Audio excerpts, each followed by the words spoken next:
Hello mga boss, may nag-comment sa akin. Tinatanong niya kung kumusta daw ang performance ng TRC Racing shock na kinabit ko doon sa ulian. Yung rear suspension natin dito, ayun ay TRC Racing sa mga hindi pa nakakalam. Fully adjustable shock.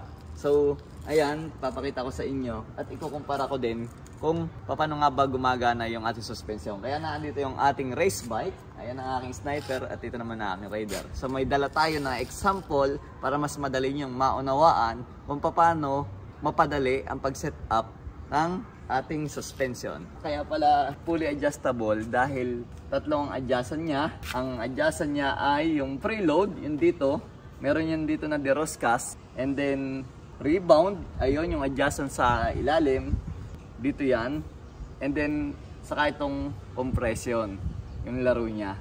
So sa madalit sabi, kapag ang stock na shock ay kagaya nito, so ang ma-adjust lang dito ay yung ito, preload lang to. Ito ang pinaka-preload kapag ordinary. Kumbaga magwa 1, 2, 3. Pag inilagay mo yan dito sa pinaka mababa, ang tendency ng spring mako-compress yan. Papaganyan, mako-compress. So ibig sabihin, limitado na lang yung pwedeng ilaro ng shock. So ito naman rebound. Ang kagandahan dahil nga fully adjustable, itong itim na to, ito yung na-adjust. Pakinggan nyo, lalagutok yan. Oh, di ba? Nag-adjust ako ng dalawa. Ibalik natin. Yun. Yung rebound na yun, pag rebound niyang ganyan, pwede niyong kontrolin kung gaano kabilis yung pagbalik. Ang pag-adjust ng laro na suspension nyo, depende sa rider. Kagaya ko, ako, slim lang yung katawan ko, 62 kilo. So, ito, pang araw-araw natin. Ise-set up nyo ito, depende sa weight ng rider. Kagaya ko, motor ko to, ako gumagamit. Kaya, ise-set up natin kung saan ako magiging komportable. Ayan. Magandang lumaro. Kung titingnan nyo sa video, malambot siya. Pero pag nasa ride naman tayo, hindi naman ganyan yung katagtag. Kumbaga kung ano lang yung weight natin, yun lang yung magiging laro.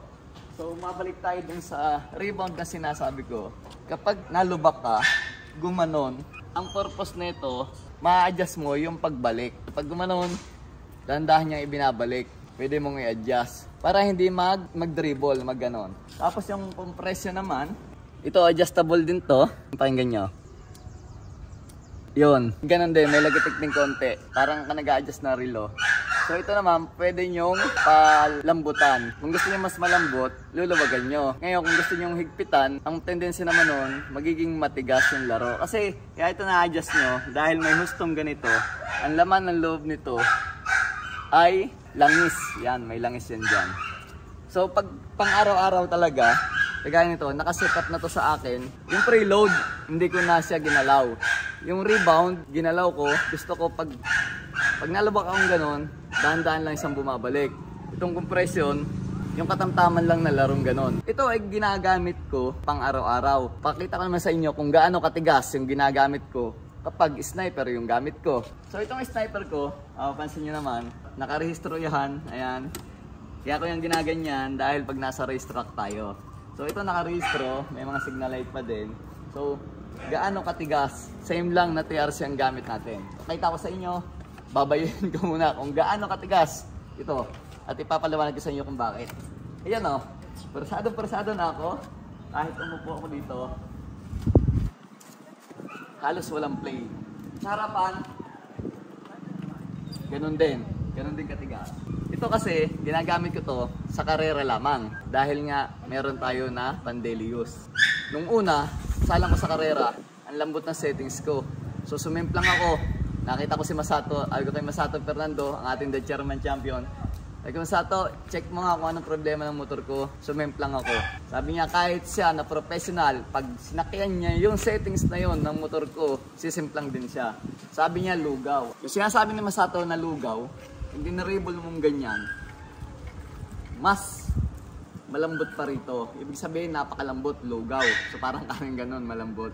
So ito, nung simulan sinimplang ako, dinala ko ng Masato, sinettings na to ng pangkarera talaga. So mula nung sinettings niya, yun na yun, wala akong ginagalaw. Kaya hindi to advisable na gamitin ito sa daily use dahil sobrang tagtag talaga.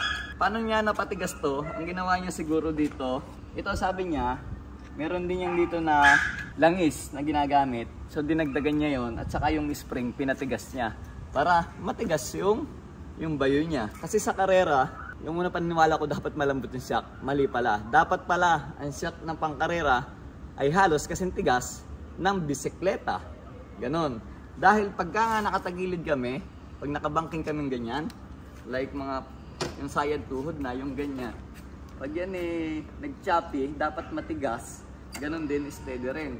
Pagka malambot ang shock mo, lalo na sa ulihan, yun yung pag nag-choppy ng ganon, nagdi-dribble, hanggang sa gumaganong ganon na, doon nagsisimula ang semplang o kaya dumudulas tuloy. Nagiging low side. Ang sa akin lang doon, ayun nga, depende sa rider kung gaano kabigat. So ito, race bike, hindi ko ginagamit sa pang-araw-araw. Okay lang yan, na matigas. Ganyan katigas. Oh. Ito naman, ang daily use, gamit sa pang-araw-araw, dapat tatamtaman lang laro. So ang masasabi ko sa TRC yung ginagamit natin, napakaganda. Kaya ng mga sinasabi ko sa vlog, napapawaw ako. Sabi ko, wow, ang sarap paglaro ng TRC suspension shock.